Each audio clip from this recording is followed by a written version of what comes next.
All right, welcome back, Hall 9 Romind, episode 6. We got mental toughness today. I can't believe we're already at episode 6. I know. It's just like flying by.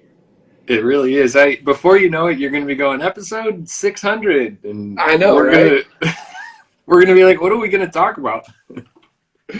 I think with baseball, we can always find something new to talk about. I think that's the good thing is we can always find. There's always new things. Especially, I almost called you and said, hey, we got baseball back now. We might want to talk about that. And I was like, there'll be enough people talking about that. So yeah, maybe we'll go over that at some point. But yeah, I love today's topic of mental toughness because this is probably like number one factor to being successful at baseball. yeah, this is going to be something that's going to apply to everybody, every level, and especially as you get older, it just becomes more and more important. Yeah, absolutely. In every sport too. I mean, mental toughness it has to be there in every sport, but with the amount of failure that we have to deal with as baseball players, it's like you have to be able to separate the good from the bad and understand when you fail, sometimes there's good that goes along with that failure and how to turn that failure into good. So one of the unique things about baseball is that, especially once you get into pro ball, you're playing every single day.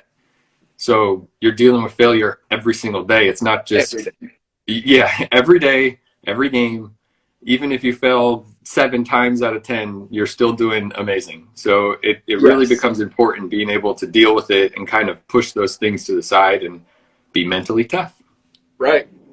So, and I like to tell parents a lot when they're talking about their kids and stuff. And I'm like, imagine going to your job every day and failing 70% of the time. Like, how would you feel about your day at work if you went every single day and just constantly failed, And so imagine if you went to work and you're sitting at your desk or whatever you're doing and people were yelling and screaming at you about how crappy you are.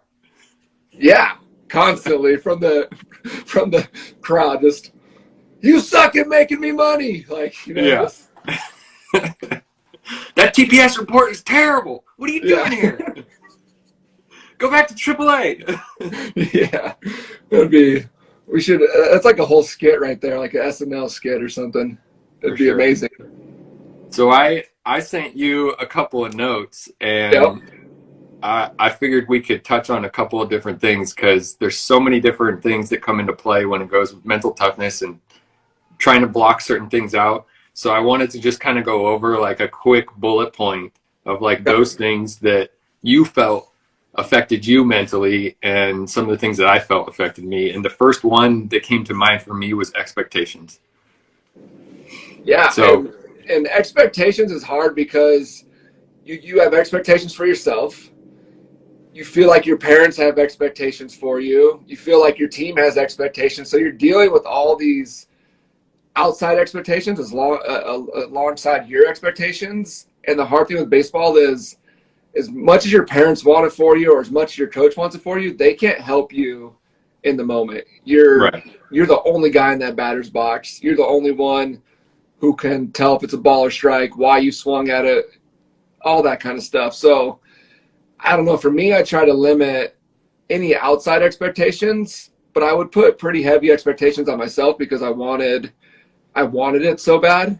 And so I always expected myself to perform well. And when I say perform well, it wasn't like go 3 for 3 or this or this. It was how I handled myself during the game.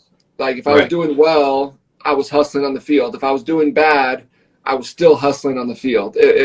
Those were the expectations of myself that I made sure that I met every game, as I always was the same person as much as I could be, whether I was failing or succeeding with baseball.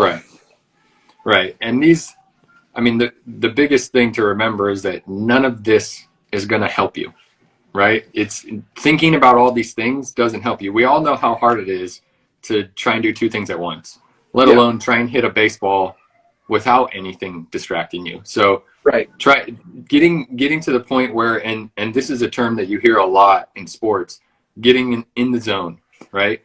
Everybody wants to be in the zone, and nobody really knows exactly how or what it is. They just know, oh man, I just hit a home run on a pitch that I don't even remember what it was.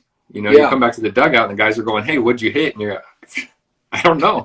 I just know that I crushed it. And that's when you're in the zone. Your brain's not thinking, your body's reacting, and it's not I got to do this, I'm worried about that, I'm thinking about these people or a situation. So we're going to touch on a couple of things that we think can kind of help get in the zone, right?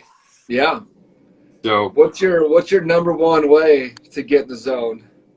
Number one. So my very first thing was that came to mind when we started to write down some notes and discuss doing this topic was doing visualization. So it became more prominent for me as I got into college and professional baseball, because when you're younger, you don't really think about it too much. You just go play the game. But as you get older and the talent kind of tapers off and everybody's the best at where they came from, the difference is sometimes your mental side and the ability for you to see the finish line, see what you want to be. So in my mind, it might even be just before the night before a game, watching some video. And I'm not just talking like any video, I'm talking highlight reels, right? Like big leaguers do it. We go sit and watch highlight reels of ourselves and make yourself feel good. You pump yourself up, right? When I was in high school, like younger, like I would visualize myself like hitting a home run or in my head see it. I didn't really know why I was doing it, but like I liked the thought of me hitting a home run. And I remember I got into high school and my mom was like, Matt, you should lay in bed every single night and visualize yourself hitting a line drive in the right center field gap. Then visualize yourself hitting a line drive in the left center field gap. And I remember thinking, this sounds so stupid. Like, why? Like, how is this going to help me? Like, Mom, like I wouldn't say that to my mom. I thought I'd shake my head and be like, yeah, I'll do that. But I wouldn't do it because I just didn't understand why it would help. And then the first day of spring training with the Rays, this guy, Ken Revisa, rolls in, and his only job with the Rays was to talk to us about visualization and preparing mentally for baseball. And at that point, I was like, holy cow, like maybe my mom was so right about this visualization. And it was crazy how much like Ken Revisa would take us through these visualization, like whole entire elaborate, scenes that we had to do. And it was crazy how much it would help and how much it would program your brain to actually do what you wanted it to do. Right. So I think the visualization side of it, both watching yourself do something and also trying to see yourself from like a bird's eye view do something in your brain is huge. That was usually the second. And I had the pleasure of working with Ken Revisa too, because he came and worked with the Angels. He worked with a ton of baseball teams because he was the guy. Yeah. He was the guy when it came to mental preparation and toughness in sports. So we had the luxury of working with him. And the second part of that was always I would watch some video and then close my eyes and lay in bed before I'm going to sleep that night and just run through my head the scenarios that are going to happen. This guy's going to throw a fastball away. I'm going to do this with it. He's going to throw a slider in the dirt. I'm going to take it. He's going to try and come in with 2 strikes. You run through these scenarios and you prepare. When you're prepared, you're way more confident. Way more confident. If you just go into something without if I come into this stuff without writing down notes, I might be able to talk about things, but it's not going to be clear and it's not going to be concise. And I'm not going to feel confident that I'm holding up my end of the bargain here when we're talking about providing information for people. So I have notes. I have stuff. I was sitting down at the breakfast table writing notes and making sure that I got everything mapped out so that we could do it right. It's the same in sports. You got to run it through your head. You got to be able to see yourself doing it before you can actually do it. Yes. And to take that like even further, like you were saying, like the confidence side of it, you should like visualize not just your at bat, but like yourself on deck, how you're preparing for your at bat. Visualize that whole routine. Visualize the walk from the on deck circle to the box. Visualize like hearing the crowd yell for you. That way, when you do have a big crowd and they're yelling for you, like the nervousness doesn't kick in because you've already done this 100 times in your head, even though you've only maybe done it a few times in real life. You've ran through this whole scenario in your head, so you know how it's going to go. Right. And that's how you control a lot of the nerves and a lot of the expectations as well. So one thing that I started to do later, it was later on in my career, because you're always told block it out, don't think about it, right? And I want to make this very clear, because this is something that helped me big time. Stop trying to block it out. Stop trying to, because you're not going to be able to. You can't. No. Your brain's going to think. It's just going to happen. You can't stop it from thinking. We Right. want to, but you can't just turn a switch and then your brain goes off. That's great, good thoughts and all, but it's not going to happen. So in my mind, it was, if I'm anxious, harness it. If I'm nervous, harness it. Mold that feeling into something that's going to help you, as opposed to something that's going to drag you down.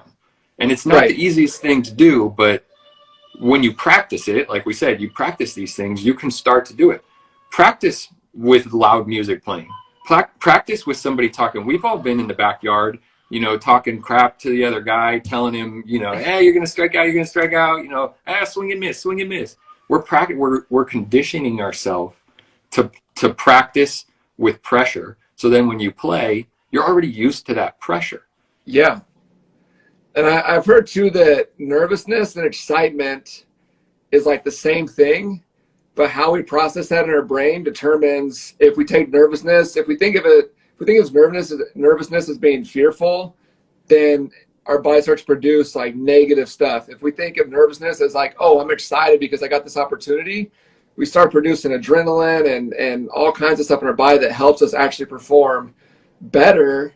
So Right. I always tell people, like, being nervous is actually a really good thing, because if you, like you said, harness that and make it a positive thing, your body's going to start to produce adrenaline, which is like a superhuman power right there. It allows you to do what allows you to run faster, hit the ball further, throw the ball harder, So if you can harness those things, all those feelings into positive feelings, that's when you succeed. When you get nervous and you're like, oh my God, I hope I don't get out here. I hope I don't strike out, or I hope I get on first base. You start hoping for things, that becomes negative, and then you tense up in the box, you get stiff, and you usually fail at that point.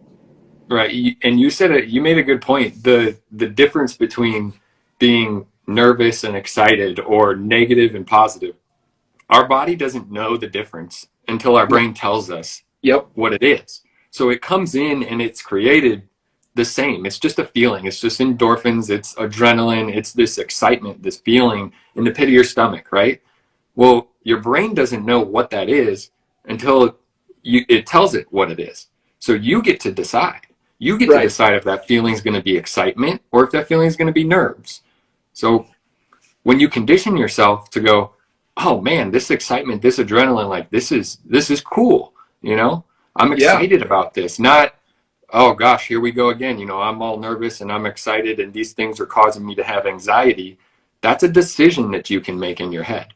Yeah. So, and I want to touch on one thing that goes with that, which is probably my next most important one, is breathing, because this doesn't come into play for a lot of people until they get older. And if we could teach this to younger kids, a breathing routine, some kind of way for them to calm themselves down, because we all know how hard it is when your adrenaline is rushing through, your blood is pumping, and your heart rate is through the roof, right?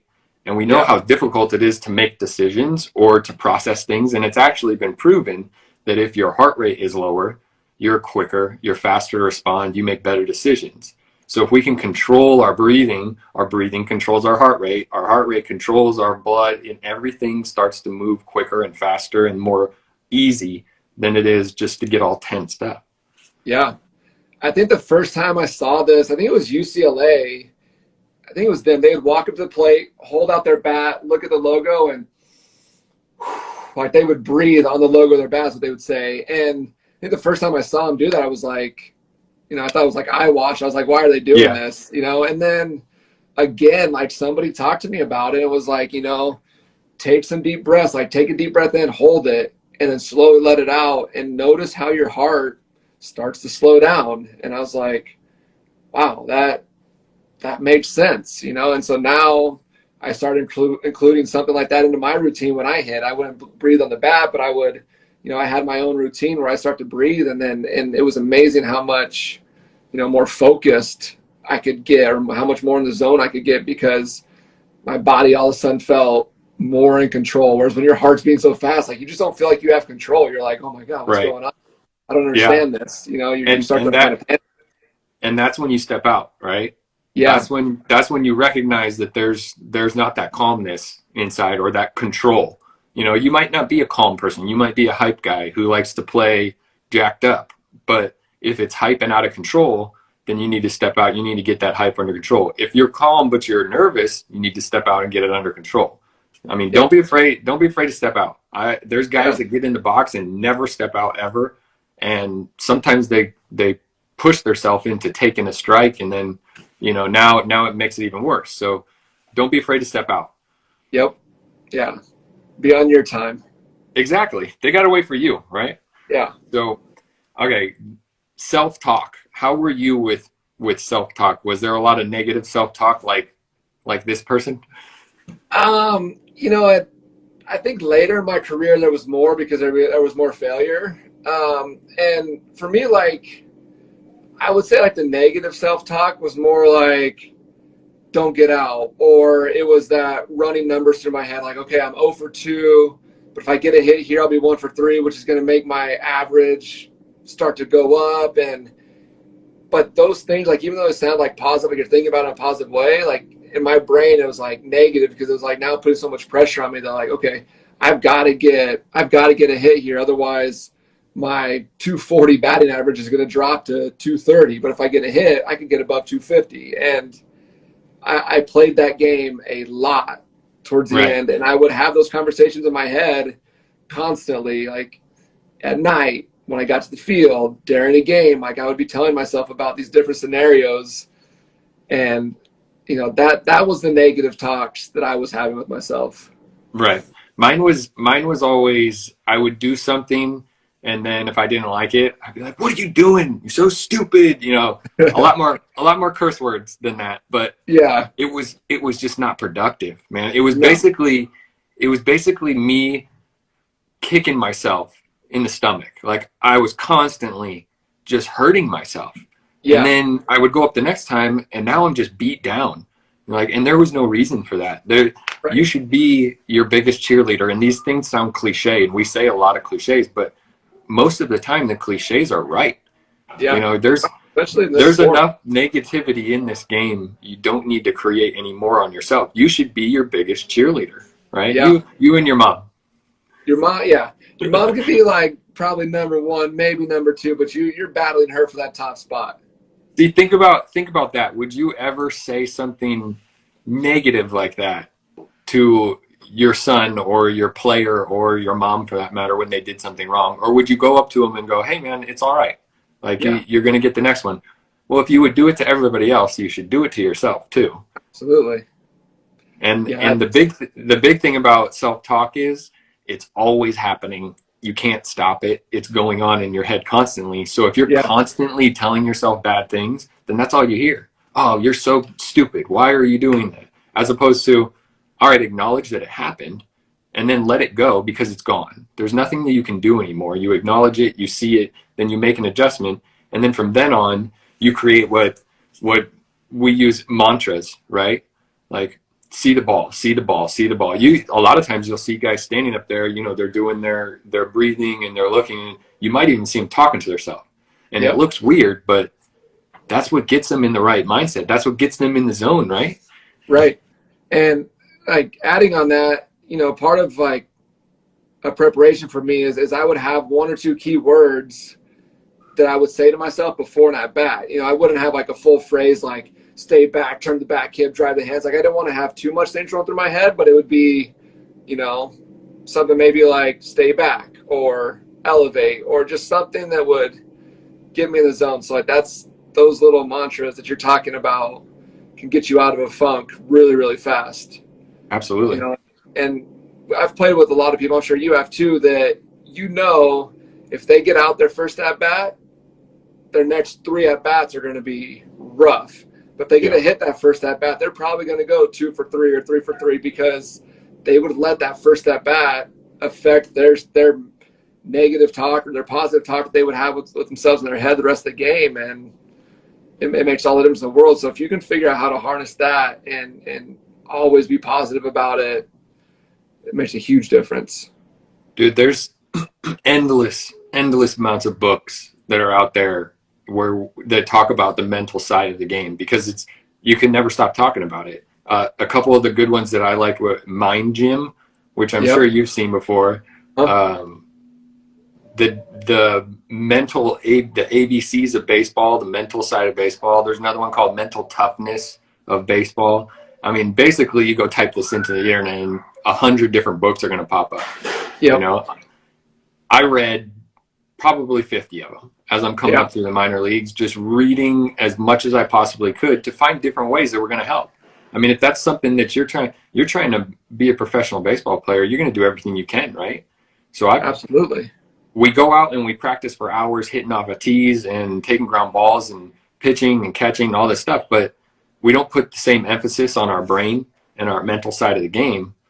That's probably a bigger part than your physical part, because your physical part is what it is. You should be practicing that mental side of it more often than you're practicing your batting. You know, if you're taking you can do it in the cage, you should be spending like half hour at night laying in bed just working on self-talk or visualization or just thinking about your approach. Just things that get your mind active and ready for the big situation, because it's going to happen. Right. Yeah. You've seen For Love of the Game, right? Yeah. The one with Kevin Costner where he's pitching with the Tigers. Yeah. So one of my favorite things, I distinctly remember watching this movie for the first time, and he leans in to get the sign from the catcher and he goes, "Clear the mechanism." And I was like, that's like the coolest, most accurate thing I've ever seen. Because that's what in the zone is, right? And he had it in. I mean, obviously it's a movie, but he had it down to a switch where he just said his mantra in his head, "Clear the mechanism," and it went, whoosh, and he had 40,000 fans gone, and it was just him and a catcher. Everything else was blurred out. When you're in the zone, that's exactly what it looks like and feels like. You don't even realize anything else going on. And I think, like, going back to this, like, overthinking is what takes you out of the zone faster than anything. Like, if you start thinking, I've got to get a hit here, or I've got to do this, or I got to do this with my hands, or I got to see a fastball, that overthinking will get you out of the zone so fast. You know, so controlling those thoughts. I remember we were in the playoffs against the high A Yankees team, and I was like crazy sick. I don't know if I had the flu or what I had, but all I could think about was like going home and getting in bed. But I had the best 5 games of my life, because I think I was at the plate, not worried about what he was throwing me. All I was worried about was getting back to my bed because I felt so bad. But I was just crushing the baseball, and I couldn't tell you what the guy was throwing me. After the game, I had no idea what was going on, but it was the best baseball I'd ever played, because I just didn't care about the results. I was just up there doing what I had practiced so many times, and I'm like, man, if I could be sick all the time when I played, I'd be really, really good, because I don't get in my head too much about what's going on, or I don't put the pressure of playing that numbers game in my head. I just went out and let my body do what I trained my body to do for so long. You just wanted to get through the game without passing out. I was like, I need some Gatorade. I need to get around these bases as quick as I can to get some Gatorade so I can get these electrolytes back up. Well, it's amazing. It's amazing what we can do mentally and physically, but mainly what you can do mentally if you just don't care about the other things. I don't care what the parents are saying. I don't care what the coaches are saying. I don't care what the fans are yelling or what my batting average is. I'm just right now. What's going on right now? What do I need to do right now? Block everything else. Get your breathing down, and all these things can happen. Like you said, you can do it when you're sitting in the dugout. You shouldn't be messing around in the dugout. You should be paying attention. You should be practicing. You should be timing. You get on deck. You do your breathing. You do your mantras in your head. You're getting yourself set up. You have a routine. And when you talk to guys, every single sport, everybody who's great at what they do will tell you, I have a routine. and I stick to my routine because it works. And if it doesn't work, I take it out of my routine. Right. Yeah, it's huge. One guy you and I played with, but I'm gonna bring up Ike because I lived with Ike for 2 years, and I always admired Ike for this. But if he had a bad game or a great game, and we went home, I could not tell you if I didn't watch him. I couldn't tell you if he had a great game or a bad game because he was the same guy every time at home. And it wasn't because he didn't care, but he was so good at flushing it out and just knowing that, you know, it is what it is, and I'm gonna go get it tomorrow. And short memory, right? So good at that, like the best person I've ever seen at just flushing things out and not letting a strikeout or a curveball in the dirt in his first at bat affect his second at bat. If he struck out his first at bat, I was almost like guaranteeing you he was going to hit a double or a home run his next at bat, like just because he was able to like move on from that so fast, and he did such a good job at that. Here's something for you math people. This one got me through quite a few slumps. So if you hit 250 is your average, right? That means you get a hit 1 out of every 4 bats, and you're 0 for 3 on the day. Statistically speaking, you should get a hit this next at bat because that's going to make you 1 for 4. So in my head, and I know I'm not that dumb. I know that math doesn't work exactly like that, but the law of averages are saying that if I haven't got a hit yet, every time that I don't get a hit puts me 1 at bat closer to getting a hit. Because it has to average out. You're not all of a sudden just going to go from a 250, 275 hitter to a 0 hitter, and you're never going to get a hit again. So statistically speaking, eventually you get out. Eventually you're going to get some hits, and they're going to come. And I would always go up going, all right, well, I got out last time, so that hit's coming right now. It's got to come. I would trick myself, dude. When I'm watching Major League Baseball and I'm watching, like last year I was watching the Braves, I've always been a huge Braves fan.